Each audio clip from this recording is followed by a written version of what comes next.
성경의 창세기, 출애굽기, 열왕기, 역대기는 역사인 척한다. 특히 다윗은 성경 이외에 기록된 역사에 아무런 영향을 미치지 않았다. 이 사실로 미루어 다윗은 실존했다 한들 전설과 노래의 위대한 왕이라기보다 비중 없는 지방 족장이었을 가능성이 높다. 안녕하세요, 최희직입니다. 방금 내용이 참 신랄한 면이 있죠. 오늘 소개해드리는 책은 리처드 도킨스의 신 만들어진 위엄입니다. 이 책을 통해 성경이 왜 역사인 척 한다는 건지 낱낱이 알아보고 사이비 종교가 만들어지는 과정, 그리고 믿을 수 없는 종교들이 있다는 사실까지 알아보겠습니다. 신 만들어진 위엄은 김영사에서 2021년 2월 1일에 발행되었습니다. 저는 일쇄 발행본을 가지고 있네요.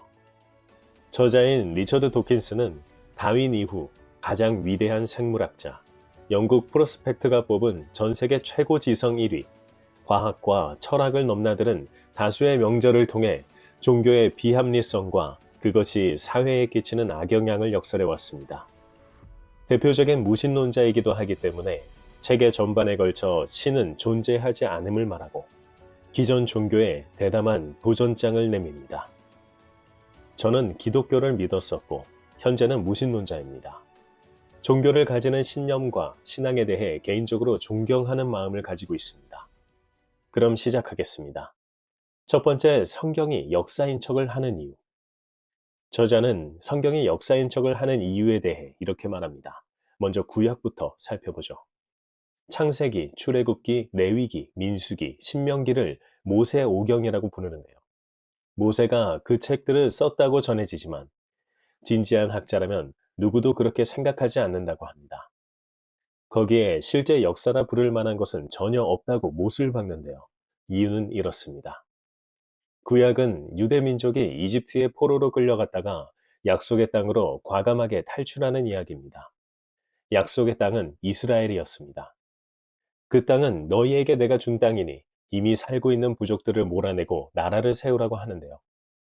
사실 저는 여기부터 마음에 들지 않았습니다.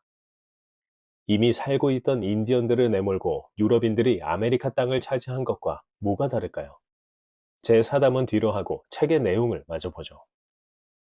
민족 전체가 노예로 살았던 것이나 몇 세대 뒤 대규모 이주를 한 것은 큰 사건입니다. 그 정도의 큰 사건이면 고고학 기록과 이집트 역사 기록에 흔적이 당연히 남아있지 않겠어요? 그런데 없습니다. 유대인이 이집트의 포로로 잡혔다는 증거는 전혀 없다고 합니다. 그나마 비슷한 역사는 바빌론 유수입니다. 이 사건에 대한 증거는 많습니다. 기원전 605년 바빌로니아 왕국의 왕 네부카드네자르가 예루살렘을 포위하고 많은 유대인들을 수도 바빌론으로 잡아갔습니다. 그로부터 약 60년 후 바빌로니아도 페르시아 제국의 키루스 대왕에게 정복당합니다. 키루스는 유대인이 고향으로 돌아갈 수 있도록 허락했고 그들 중 일부는 그렇게 합니다. 저자는 바빌론 유수 또한 그 즈음에 대부분의 구약이 쓰여졌다고 주장합니다. 그럼 타임라인을 한번 생각해 봐야 하는데요. 구약에 있는 역사처럼 보이는 이야기는 대부분 훨씬 더 나중, 그러니까 저자들이 기술하는 사건이 일어난 때부터 수세기 뒤인 기원전 600년에서 500년에 쓰여졌습니다. 귓속말 놀이라는 게임 아세요? 10명이 일렬로 서서 첫 번째 사람이 두 번째 사람에게 이야기를 속삭입니다. 두 번째 사람은 세 번째 사람은 네 번째, 이런 식으로 하면 10번째 사람이 하는 말은 첫 번째 사람이 말했던 것과는 크게 달라져 있는 걸 알 수 있습니다. 유대인들의 이집트 탈출이 만약 사실이라면 기독교인들은 그때를 기원전 13세기라고 하는데요. 저자가 주장하는 것처럼 기원전 7세기 혹은 6세기에 와서 구약이 쓰였다면 말이죠. 지금까지 구전으로 내려오다 얼마나 많은 이야기가 더해지고 혹은 생략되었을지 가늠이 되는 부분입니다. 그리고 현재까지 밝혀진 구약 성경의 가장 오래된 사본은 기원전 120년대의 사해 사본입니다. 그 전까지 가장 오래된 것은 기원 후 900년경인 마소라 본문이 가장 오래된 거였습니다. 기원전에 쓰인 이 사해 사본과 기원 후 900년경의 마소라 본문의 내용은 서로 일치한다고 하니 기록이 된 다음부터는 내용이 바뀌지 않은 것으로 보입니다. 거기다 놀랍게도 성경에 쓰여진 이야기 중 시대착오적인 내용이 있다는 사실 알고 계셨나요? 저자의 주장에 따르면 이렇습니다.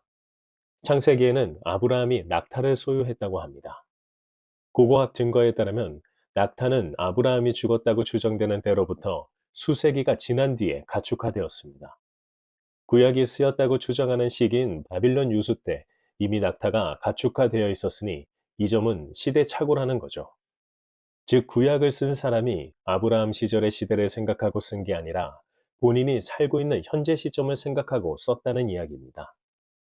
또한 탈출을 하기 전에 죽음의 천사가 이집트에 와서 이집트인 장남들을 모조리 죽였다는 내용이 있습니다. 이때 유대인들은 문설주에 양의 피를 발라 모두 살았고요. 저자는 이렇게 말하기도 합니다.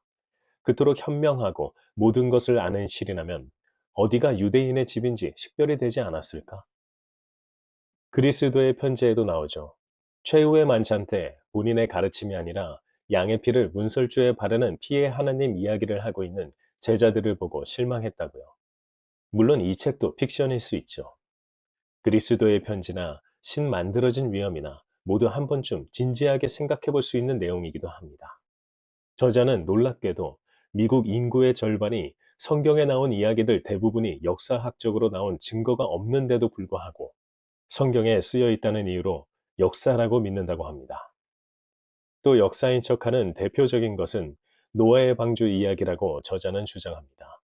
저자의 주장에 따르면 노아 이야기의 바빌로니아 신화인 우투나피시팀 전설에서 직접 유래됐다고 합니다. 창세기가 바빌론 유수 시기 때 쓰여진 것이라면 앞뒤가 맞는 이야기가 되죠. 우투나피시팀 이야기는 길가메시 서사시에 나옵니다.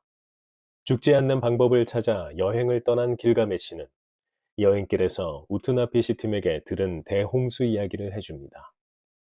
이 이야기에 따르면 신들이 대홍수를 일으켜서 모든 사람을 물에 빠뜨려 죽이기로 결심합니다. 하지만 신들 중 한 명인 물의 신 에아가 우투나피시팀에게 거대한 배를 만들라고 알려줍니다. 나머지 이야기는 노아의 방주와 완전 같습니다. 방주의 자세한 모양과 치수를 명시한 것, 모든 종류의 동물이 배에 오르는 것, 비둘기, 제비, 까마귀를 밖으로 내보내 물이 빠지고 있는지 확인하는 것, 방주가 꼭대기에서 멈추는 것 등등 말이죠. 고대 메소포타미아에도 같은 홍수 신화가 있습니다. 메소포타미아 신화에서는 노아의 역할을 아트라하시스라는 인물이 맡습니다. 신이 물에 빠뜨려 인간을 죽이려 하는데 이유가 시끄러워서라고 합니다. 이것만 있는 게 아닙니다. 또 있습니다. 그리스 신화에도 있습니다. 제우스가 인류를 끝장내겠다고 결심합니다. 대홍수를 일으켰는데 한 쌍의 커플만 예외였습니다. 데우칼리온과 그의 아내 피라입니다. 물에 뜨는 큰 상자 안에서 살아남았고 그 상자는 결국 파르나소스 산 위에 얹힙니다. 똑같은 신화가 존재하기 때문만이 아니라도 노아의 방주가 신화일 뿐이라고 저자는 추가로 이것을 말해줍니다. 만약 사실이라면 각각의 동물 종류가 발견되는 장소는 물이 빠졌을 때 노아의 방주가 마침내 멈춰선 장소인 터키에 있는 아라라트 산에서부터 바깥으로 퍼져나가는 패턴을 보여야 한다.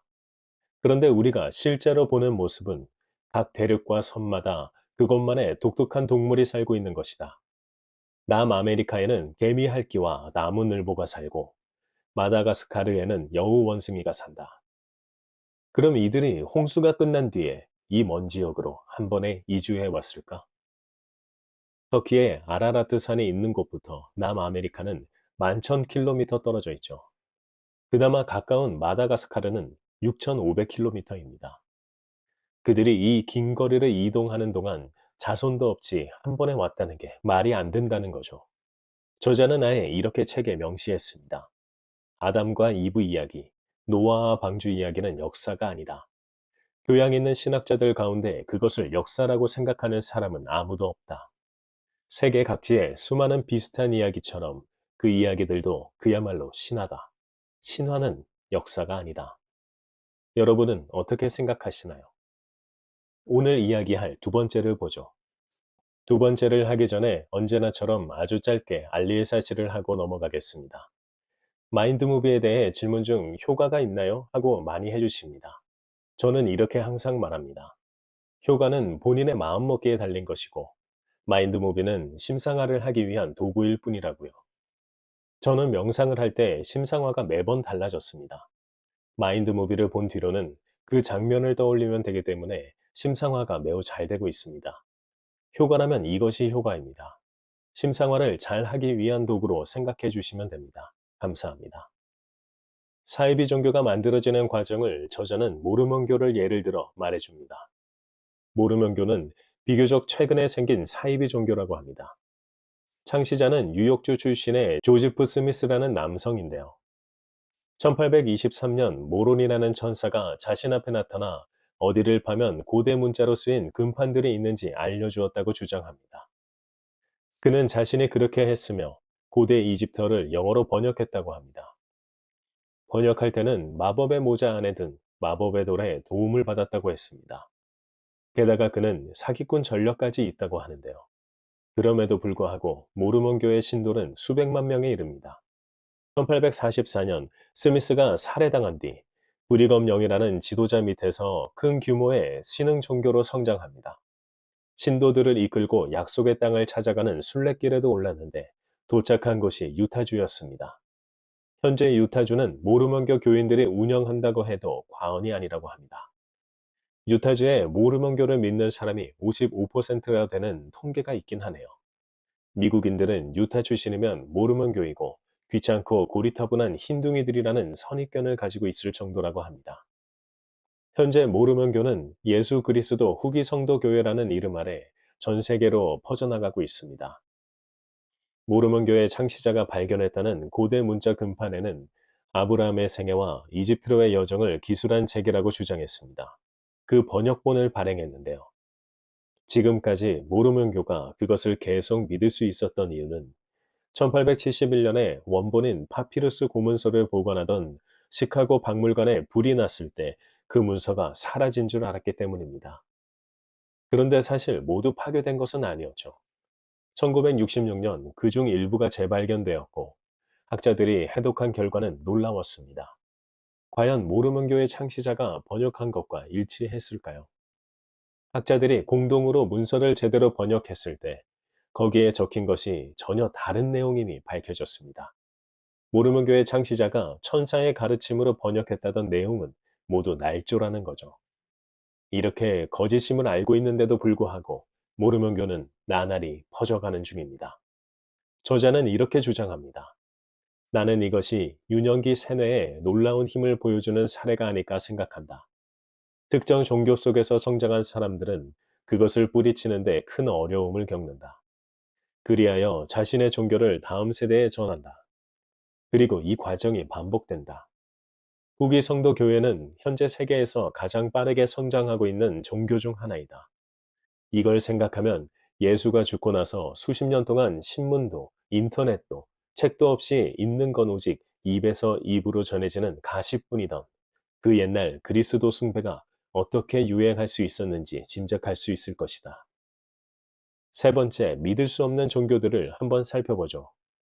태평양에 있는 유기니를 비롯한 멜라네시아의 다양한 섬에서 유행하는 종교가 있습니다. 화물 숭배입니다. 2차 세계대전 당시 많은 섬이 일본, 미국, 영국, 오스트레일리아 군대에 점령됐는데요. 이런 군사 전초기지에는 물자와 식량, 냉장고, 라디오, 전화기, 자동차 등이 공급되었습니다. 그때 태평양 섬 주민들을 현혹시키게 됩니다. 그들이 볼 때 어떤 외국인도 농작물을 재배하거나 자동차나 냉장고를 만들거나 그 밖에 유용한 일을 거의 하지 않는데 하늘에서 계속 도착하니 말이죠. 전쟁 동안에는 말 그대로 하늘에서 떨어진 거죠. 섬 사람들은 그 멋진 모든 화물이 신들 또는 조상들로부터 오는 게 분명하다고 생각했습니다. 외국인 침입자들은 그런 물자를 얻기 위해 어떤 유용한 일도 하지 않았기 때문에 그들이 종교 의식을 하는 것이 틀림없다고 결론 내립니다. 그래서 화물신을 기쁘게 하기 위해 그 의식을 모방하기로 합니다. 모조 비행기를 완비한 그들만의 공항을 만들었습니다. 전쟁이 끝나 군사 기지가 철수되자 하늘에서 더 이상 화물이 도착하지 않았습니다. 그러자 섬 사람들은 재림을 기대했습니다. 화물신을 기쁘게 해서 추억으로 남은 잃어버린 풍요의 시대를 되찾기 위해 2배의 노력을 기울였습니다. 화물 숭배는 서로 멀찌감치 떨어져 있는 많은 섬에서 수십 차례에 걸쳐 독립적으로 생겨났다고 합니다. 하나 섬에는 존 프롬을 숭배하는 신앙이 아직도 존재한다고 합니다. 아마도 존으로부터라는 프롬 존에서 유래된 것 같은데요. 타나섬 주민들은 그가 예수처럼 자신의 백성을 돌보기 위해 돌아올 거라고 믿는다고 합니다. 또한 타나섬에서 유행하는 또 다른 종교는 프린스 필립입니다. 화물이 아니고 훤칠하고 잘생긴 해군 장교입니다. 그가 타나섬을 방문한 1974년 이래 프린스 필립 신화는 줄곧 성장해왔고 일부 주민은 2018년에도 여전히 그의 재림을 고대했습니다. 2018년이면 약 6년 전인데 그때까지도 그 섬 사람들은 종교처럼 믿어왔다는 겁니다. 거기다 재림을 할 거라는 것까지요. 그들에게는 아마도 기독교 등에 전파되지도 않았을 건데요. 그럼에도 불구하고 같은 생각을 했다는 것이 놀랍지 않으신가요? 저는 이 책을 읽고 매우 재밌었습니다. 이 책을 주장한 내용이 사실이든 아니든 관점을 이렇게 볼 수도 있구나 하고 간접 경험했다고 생각합니다. 그리고 그 관점은 매우 흥미로웠습니다.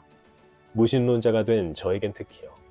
약 3년 전에 이 책이 서점에 있는 것을 보고 구매했었는데요. 그때 읽은 뒤 3년이 지난 지금 다시 읽으니 또 새롭네요. 아마 종교가 있으신 분, 특히 기독교나 천주교를 믿으시는 분이 보시면 기분이 좋지 않으실 수도 있는데요.